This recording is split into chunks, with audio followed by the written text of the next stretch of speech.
I was already on the operating table when the doors shuttered and a small voice cut through the white light and the antiseptic chill. Beeps from the monitor pounded like a clock racing toward a point of no return. The anesthetist's syringe hovered, and the surgeon's gloved hands were a breath from my skin.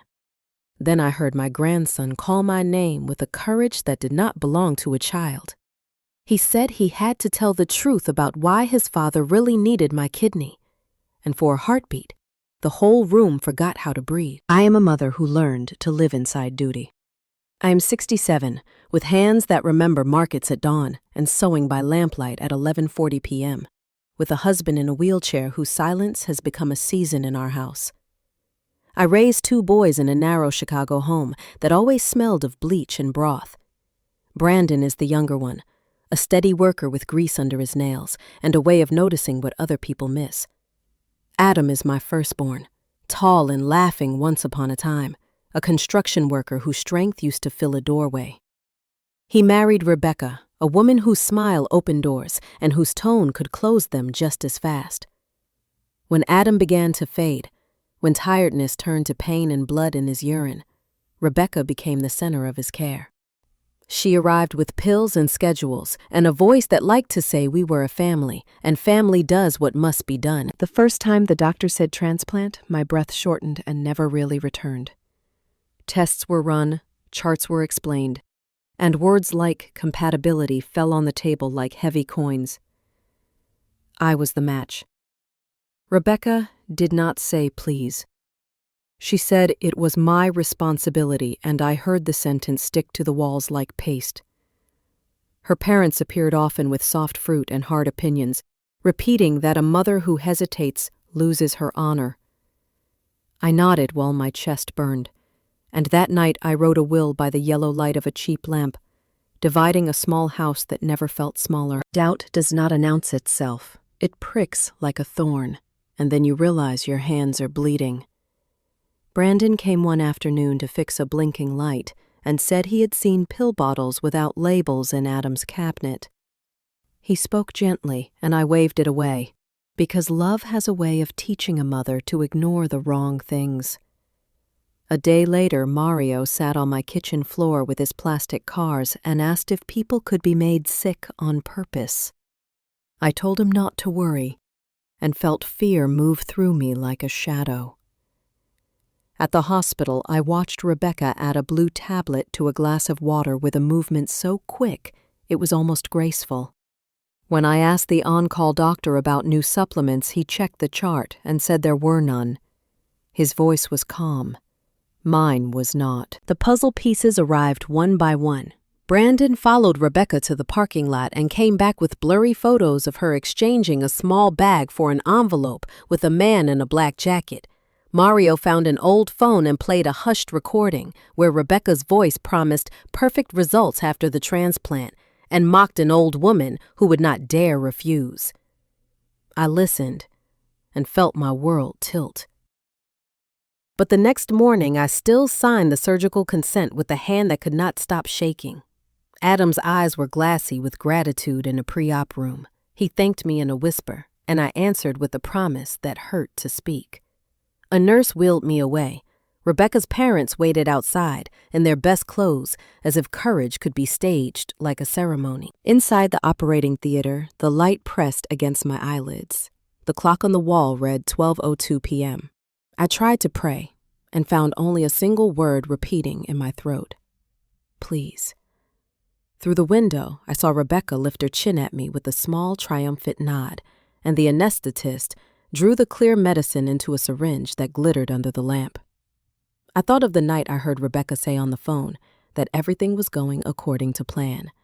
I thought of Brandon's photos, of the unlabeled bottle, of my grandson's recording, and I could not fit the pieces into a picture that did not break me. Duty told me to be quiet.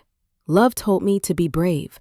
Fear told me I was too late. The door burst open and Mario rushed inside, shoes muddy, chest heaving, gripping that cracked phone like a lifeline. The nurses cried out. Dr. Evans lifted his hand and the room stilled. Mario looked straight at me and said he had proof. The word proof sounded like a key. I felt the strap across my chest and the weight of everything I had carried, and for the first time since the doctor said transplant, I let hope in, the kind that feels like air after you have been underwater too long. Mario's voice cracked through the sterile air. His little hand shook as he held up the old phone, its broken screen flickering under the white surgical light. Rebecca was screaming from behind the glass, her face twisted in panic, but Dr. Evans's firm voice silenced her. "Let the boy speak," he said. Mario pressed play. The sound that filled the operating room was my daughter-in-law's voice, cold, triumphant, and deadly. "After the transplant, the test results will be perfect.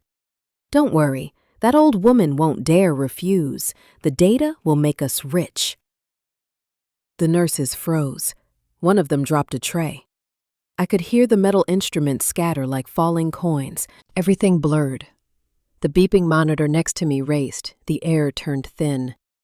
Rebecca's face on the other side of the glass drained of color. She shouted that it was fake, that Mario was lying, but the terror in her eyes betrayed her. Mario stood there, trembling but brave, and said through his tears that he had more evidence. He played another clip showing Rebecca and her mother exchanging an envelope with a man in a dark jacket. Mrs. Peterson's voice was unmistakable. "Once the operation succeeds, we'll sell the formula abroad. No one will know how we got it." Dr. Evans stiffened, ordered the nurses to halt everything, and turned to the security guard near the door.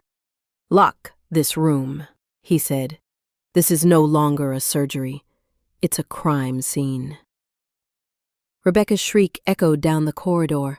Brandon burst through the door seconds later, his face streaked with sweat. He grabbed my hand and whispered, "Mom, it's over. They can't hurt you anymore." For a moment I didn't feel my body at all, only the flood of relief and grief tangled together. Police arrived within minutes. Rebecca was still protesting as they led her away, her voice breaking between sobs and curses. Her parents followed, pale and silent, like statues cracked at the core. I sat up with Brandon's help, my hospital gown clinging to the sweat on my back. Dr. Evans told me quietly that Adam would be moved to dialysis, that the transplant was canceled. He looked at me with a kind of reverence. "You saved your own life, and your son's," he said. I nodded, unable to speak, because saving and losing felt too close to the same thing. When I was wheeled into Adam's room later that night, he looked fragile but lucid. The truth had reached him already. His first words were barely a whisper. "Mom, was it all true?" I held his hand and felt the same chill I'd felt when he was a newborn and stopped crying for the first time. "Yes," I said, "but it's over now." Tears ran down his face silently. "I didn't protect you," he said. I kissed his forehead. "We protect each other," I whispered. News of the arrest spread fast. The papers called it the hospital scandal, a network selling experimental drugs under the cover of organ transplants.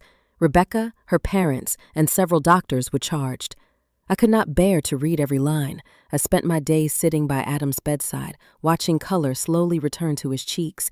Brandon repaired the kitchen light back home, replacing the old bulb that had flickered for weeks.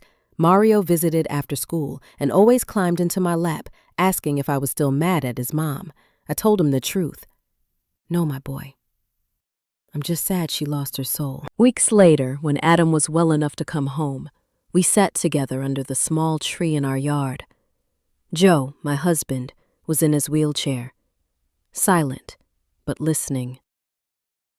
I told him everything again, from Rebecca's lies to Mario's courage.